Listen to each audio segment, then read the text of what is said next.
ont changé notre planète. Ces inventeurs ont fait de vous l'homme que vous êtes.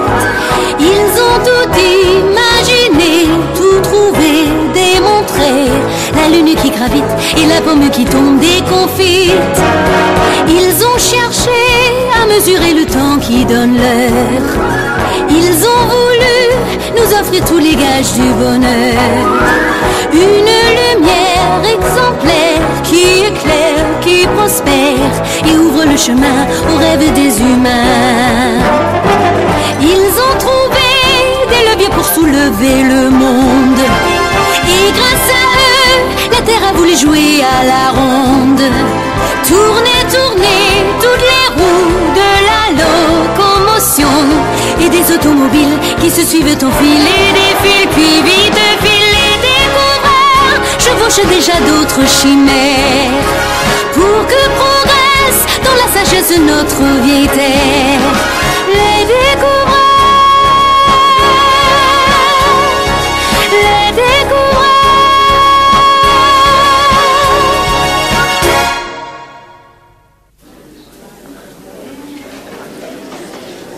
Oui, j'abjure. Et pourtant, elle tourne. Galilée, qui venait d'être condamné par le tribunal de l'Inquisition, parlait de la Terre. C'est que, voyez-vous les enfants, pendant de longs siècles, les hommes ont cru que la Terre était le centre immobile du monde et que le Soleil et les autres planètes tournaient autour d'elle. Et gare à celui qui prétendait le contraire. En contradiction avec les Saintes Écritures, sa vie était en grand danger. Nous savons aujourd'hui que tout cela n'était pas exact. Mais il a fallu à certains bien du courage pour prétendre le contraire et à tous bien du temps pour comprendre que c'est le Soleil qui est le centre de notre système planétaire. En 1564 va naître à Pise, en Italie, celui qui va imposer cette évidence. La Terre tourne. Galiléo Galilei. Galiléo! Alors, Galiléo, on fait la course? Jusqu'à la tour? Ah, c'est d'accord. Prêt?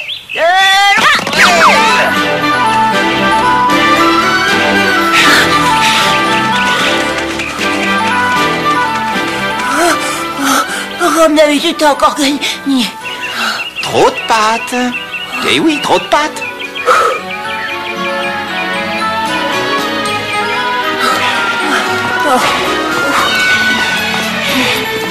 Dis donc, si on sautait, comme ça je serais le premier, ça j'en suis sûr.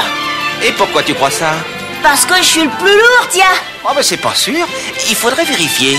Alors on saute pour voir.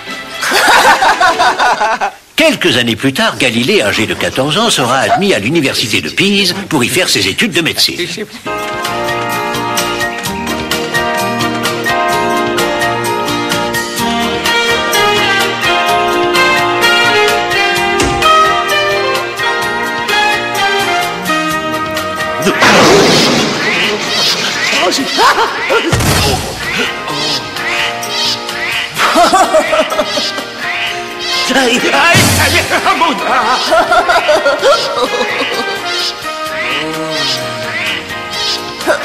On peut dire qu'il est doué, celui-là. Hé, tu te réveilles, on s'en va. Vas-y, toi, je te rejoins.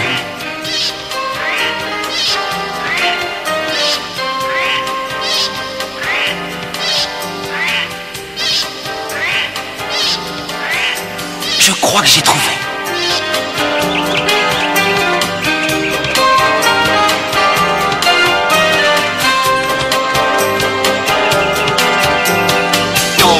Oh, mauvais garnement, tu ne peux pas faire attention.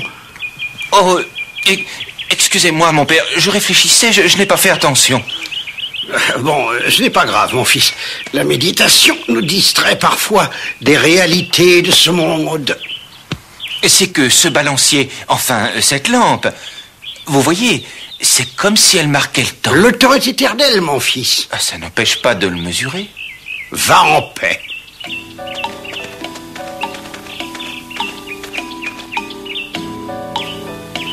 Comme c'est simple, plus le balancier est court, plus la fréquence est grande.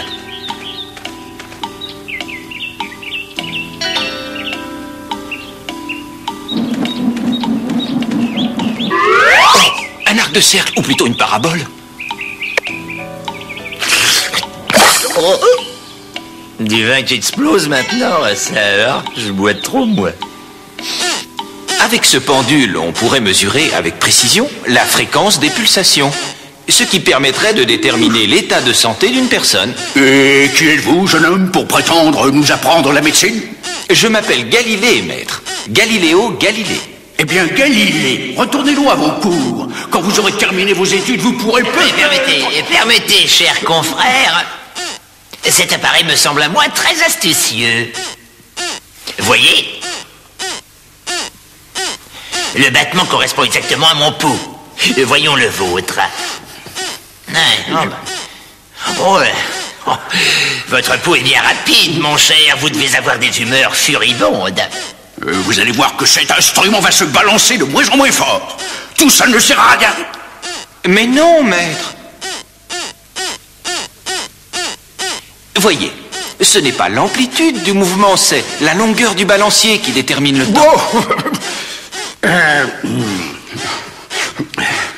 Rapide, bien trop rapide. C'est mauvais signe. Une saignée vous fera le plus grand bien. Votre invention, jeune homme, va nous être très utile.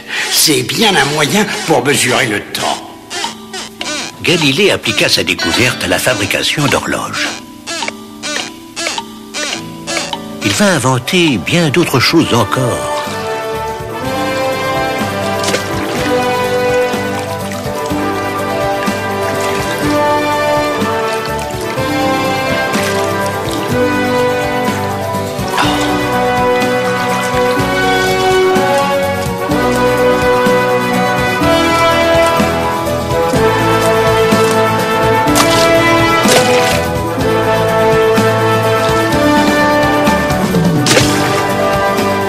Les choses sont lourdes, plus elles s'enfoncent dans l'eau.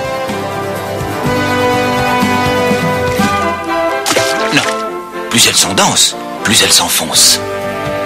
Voilà qui permet de calculer si un liquide est plus dense que l'eau. À 25 ans, Galilée est nommé professeur de mathématiques.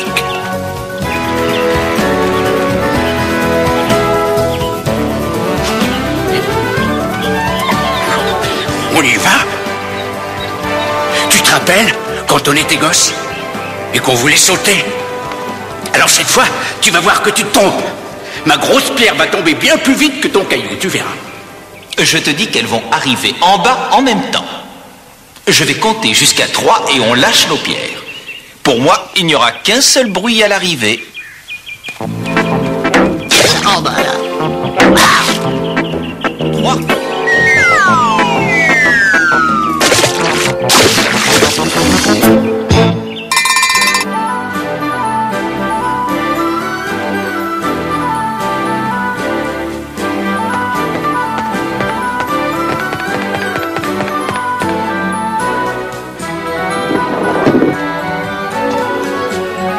Tu vois, les clochettes qui sont placées à la même distance tintent de plus en plus vite, ce qui permettra de mesurer l'accélération du temps. Et avec quoi tu vas le mesurer, ce temps? Avec mon pendule, bien sûr. C'est complètement idiot comme jeu, ça n'apprend rien. Je peux essayer. Pourquoi pas?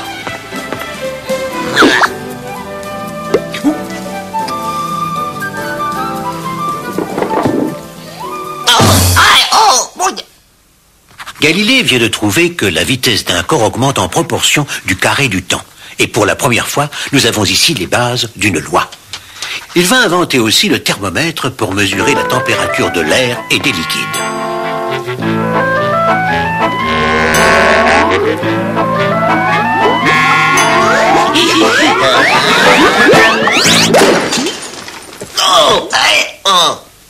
Il a inventé le compas de proportion qui permet de mesurer les objets éloignés et la distance à laquelle ils se trouvent. Il devint un savant réputé, dont les cours étaient recherchés. Et peu de temps après, à 28 ans, le voilà professeur de mathématiques à la fameuse université de Padoue. Votre domaine, maître Galilée, et j'espère que vous allez nous découvrir encore bien des choses passionnantes. Galilée va rester à l'université de Padoue près de 20 ans et il va y faire bien des trouvailles. Encore fallait-il lutter contre les idées toutes faites, les dogmes. Vous vous rendez compte, mon cher, qu'il se trouve des savants pour prétendre que la Terre n'est pas le centre de l'univers. Elle ne serait qu'une banale planète qui tournerait autour du Soleil. Non, mais quel balivert! Et pourquoi ne pourrait-il pas en être ainsi? Mais nous le sentirions, très cher, si elle tournait. Or, elle est bien immobile. Mais qu'est-ce qui fait tourner les autres planètes? La volonté divine, bien sûr. Les anges, les séraphins. Les aurait-on vus? Vous m'amusez, cher Galilée. Il n'est pas nécessaire de voir pour croire. Marc Antonio, nous allons fabriquer une lunette qui permettra de rapprocher les objets éloignés. Et avec quoi, maître? Avec des lentilles, comme pour les lunettes. Tu vas voir.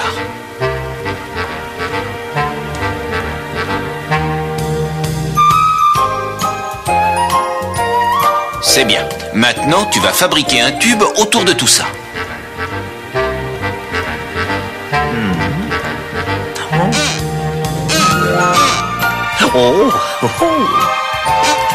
Tu sembles très intéressé, Marc Antonio. Oui, oui, maître. Non, c'est juste pour voir si tout marche bien.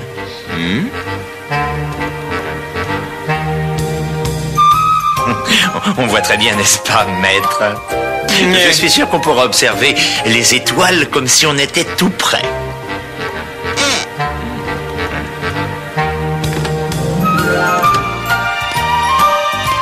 Bon travail, Marc Antonio. Je sors. J'ai une course à faire.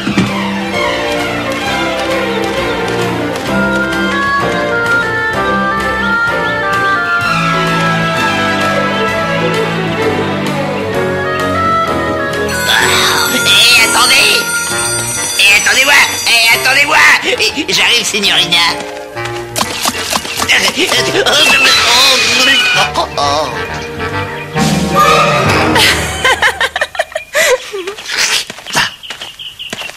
Puis-je vous aider, signorina? Merci.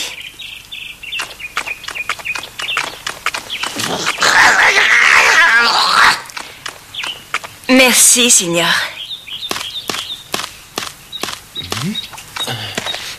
Oh.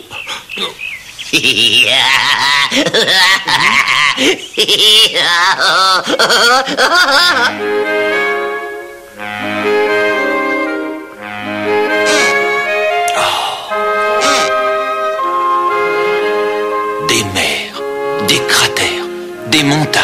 C'est incroyable. Intéressant, intéressant. Alors, vous voulez connaître la mécanique du ciel? Mais, mon jeune ami, c'est là une mécanique céleste qui va bien au-delà de la compréhension des hommes. C'est une mécanique. Comme toute mécanique, elle a des règles. Et des règles que les hommes doivent comprendre. Peu de conviction. Venez avec moi. Je vais vous montrer quelque chose.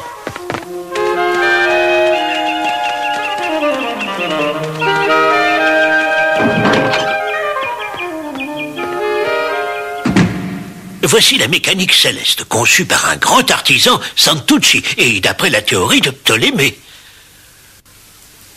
C'est bien compliqué tout ça. Ce serait bien plus simple si toutes les planètes, Terre comprise, tournaient autour du Soleil. Oh. Chut, taisez-vous, malheureux. C'est sacrilège ce que vous dites là. Et pourquoi? La Bible dit que Josué a arrêté le Soleil. S'il l'a arrêté, c'est que le Soleil tournait autour de la Terre. N'oubliez pas, mon jeune ami, que voilà 10 ans à peine, Giordano Bruno, qui prétendait que la Terre tournait, a été déféré au tribunal de l'Inquisition, puis brûlé pour hérésie. C'était pourtant mon ami. Le cardinal Bellarmine aussi était mon ami, et c'était le grand inquisiteur.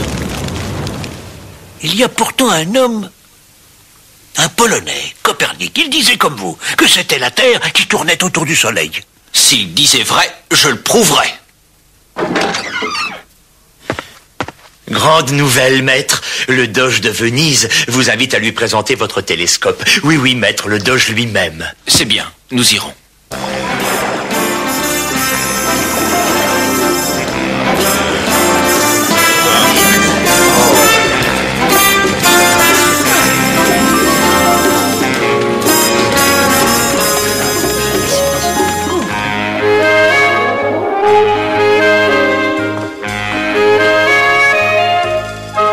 Seigneur, pouvez-vous voir un navire qui se profile à l'horizon? Eh bien maintenant, regardez dans ma longue vue.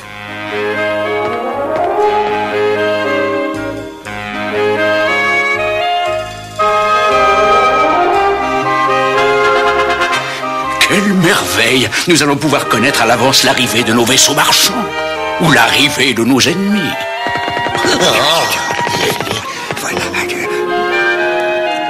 Cette lunette ne fait qu'agrandir à nos yeux des images éloignées. Voyons la Lune.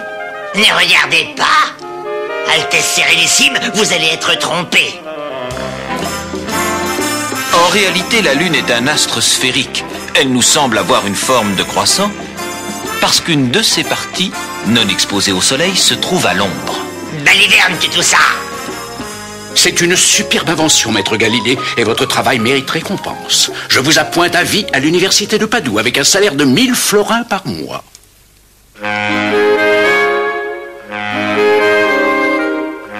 Galiléo, vous n'avez même pas un regard pour notre petite fille.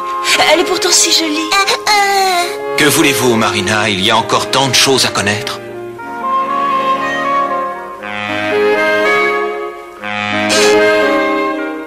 Jupiter, l'astre rouge, et il y a 2 petites lunes. Si les autres pouvaient voir ça.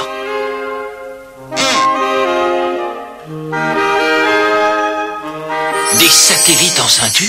Nous savons aujourd'hui que Saturne est entouré d'anneaux. Mais Galilée, avec sa longue vue primitive, ne pouvait pas le voir.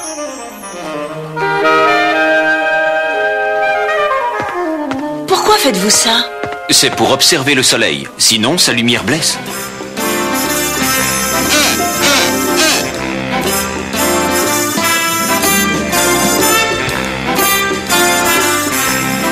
Voyez, ces taches ne sont pas à la même place qu'il y a quelques jours. Donc, nous tournons autour du soleil. Copernic avait raison. Et ce que nous enseignons à l'université est faux. Faites attention, Galiléo. Ce que vous dites est contraire à l'enseignement de l'Église. Non, Marina. Non, je suis bon chrétien. Personne n'en doute. Mais la vérité est vérité. Et je me dois de publier le résultat de mes observations. Donc, d'après mes observations, le soleil ne tourne pas autour de la Terre. Au contraire. C'est la Terre qui tourne autour du Soleil, et Vénus, Saturne et les autres en font de même. Toutes ces planètes sont obscures et ne brillent que quand elles sont illuminées par le Soleil. Et c'est de cette façon que sur Terre, il fait nuit ou jour, selon la face exposée au Soleil. Mais alors, maître, ce que dit la Bible est faux? La Bible emploie volontairement un langage simple à l'usage des êtres simples. La science, elle, se doit d'employer un langage approprié pour faire évoluer le savoir des hommes. Ce n'est pas pour cela qu'elle contredit les Saintes Écritures.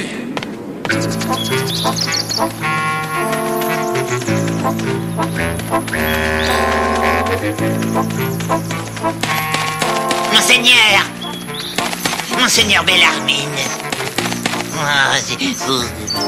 Vous qui avez instruit le procès de l'hérétique Giordano Bruno. Voilà, je me dois de vous dire, j'ai entendu Galilée enseigner que la Terre tourne autour du Soleil. C'est une doctrine dangereuse.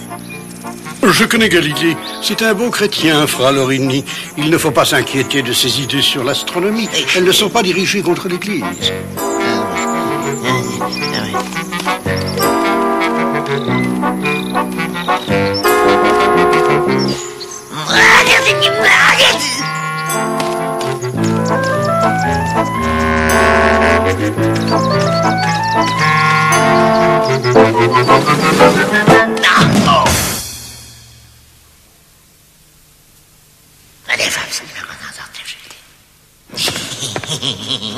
Les mathématiques sont un art diabolique, semence d'hérésie, et ceux qui, comme Galilée ou les Galiléens, ébranlent la stabilité des cieux, ceux-là sont dans le péché, mes frères, le péché mortel.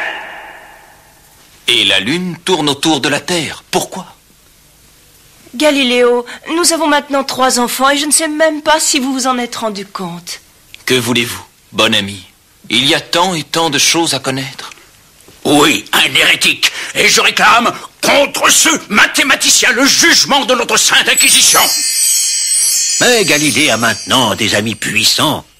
Et malgré attaques et critiques, il sera choyé et adulé, et ses années seront les plus belles de sa vie. Les plus grands se flatteront d'être parmi les siens comme Ferdinand II de Médicis, grand-duc de Toscane. Le prince Federico Cesi, fondateur de l'Académie des Lynx. Francesco Barberini, un très puissant cardinal. 1624, il va rendre visite à Rome à Maffeo Barberini, devenu le pape Urbain VIII. Il sera reçu avec chaleur, avec amitié et aussi avec faste.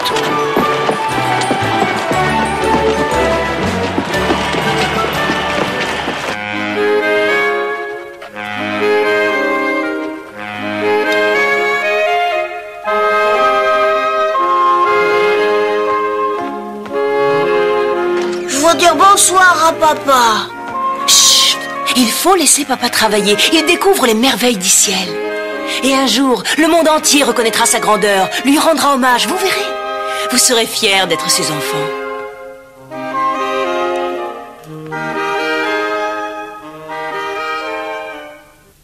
C'est un hérétique, Saint-Père. Et tous ses écrits le prouvent. Il mérite 1000 fois le bûcher.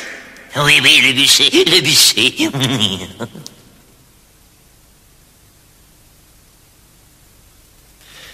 Le livre, le dialogue des systèmes du monde, qui semble tant perturber le père Caggini, il est vrai qu'il m'a été dédié, et je n'y vois rien qui offense l'Église, si même sa défense ne vaut pas le duché que vous m'avez pris.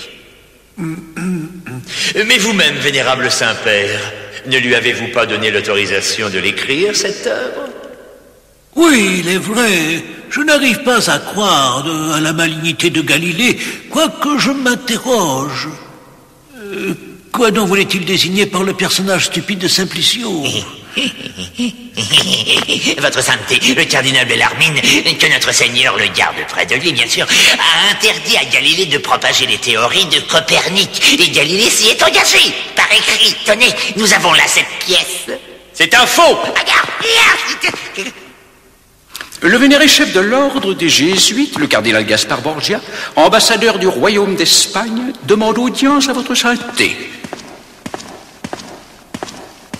Vous nous décevez, Saint-Père. Vous négligez les conseils de la Compagnie de Jésus qui ne pense qu'à votre bien et à celui de la foi, à celui du culte de notre Seigneur.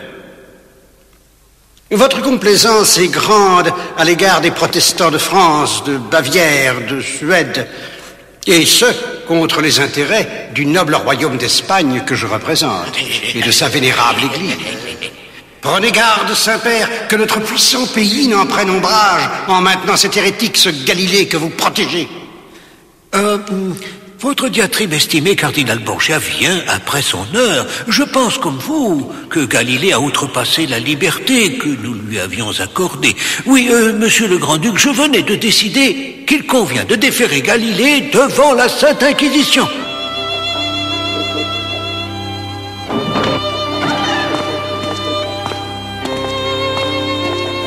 Une bien confortable prison. Je me présente, Vinco de Firenzuola. Je suis l'inquisiteur de votre procès. Quelle idée que de nier la transcendance de l'esprit divin qui fait mouvoir les planètes pour le remplacer par des lois mathématiques. Laissez donc cela à Copernic. Je n'ai parlé des thèses de Copernic que comme hypothèse, et ne serait-il pas souhaitable de repenser les théories de Ptolémée, vieilles de plus de 1000 ans? L'humanité ne doit-elle pas progresser? Oui, mon fils, mais dans le respect de la foi des Saintes Écritures, car notre troupeau de fidèles est surtout fait de gens simples. Laissez donc à leur place le ciel, le soleil, la terre. Je suis un savant, mon père, et je ne fais que dire ce que je vois, ce que j'expérimente. Où sont les preuves de tout cela, cher Galilée? Vous dites que la terre tourne sur elle-même en 24 heures? Ne le sentirions-nous pas, s'il en était ainsi? Vous dites que seuls les marées réagissent à cette formidable accélération? Mais les maisons s'écrouleraient, la vie sur Terre serait impossible. Cette accélération est permanente, progressive. Quand nous roulons en carrosse 100 fois moins vite, nous sentons son accélération, ses coups de frein. Et ici, rien. Alors cessez ce jeu, votre passion de convaincre vous égale. Pendant des années, j'ai observé, médité, expérimenté, et vous voulez me contredire, sans autre preuve que votre croyance? Votre arrogance est sans limite, Galilée. Vous voulez manipuler le ciel à votre guise? Condamner votre ouvrage? Ou c'est vous qui serez condamné? Vous avez de la chance d'avoir des amis qui voudraient vous éviter la torture, le bûcher. Abjurez, Galilée, et nous vous éviterons la torture. Sinon... Oui, il faut abjurer. Dieu m'a ordonné de ne plus croire que la Terre tourne autour du Soleil. Alors, je ne le crois plus. Oui, j'abjure. Et pourtant, elle tourne. Il faudra attendre la fin du XXe siècle pour que l'Église réhabilite Glillé. Les découvreurs façonnent pour nous des mondes meilleurs. L'œil vers le ciel, leurs pensées vagabondent ailleurs. Tourne manège des étoiles, des planètes, des comètes. Voici que l'homme décolle, il va quitter le sol. Mes paroles, c'est qu'il s'envole. Demain, ils nous mèneront vers d'autres firmaments. Car pour l'homme, n'en est qu'au début de son roman. Les découvreurs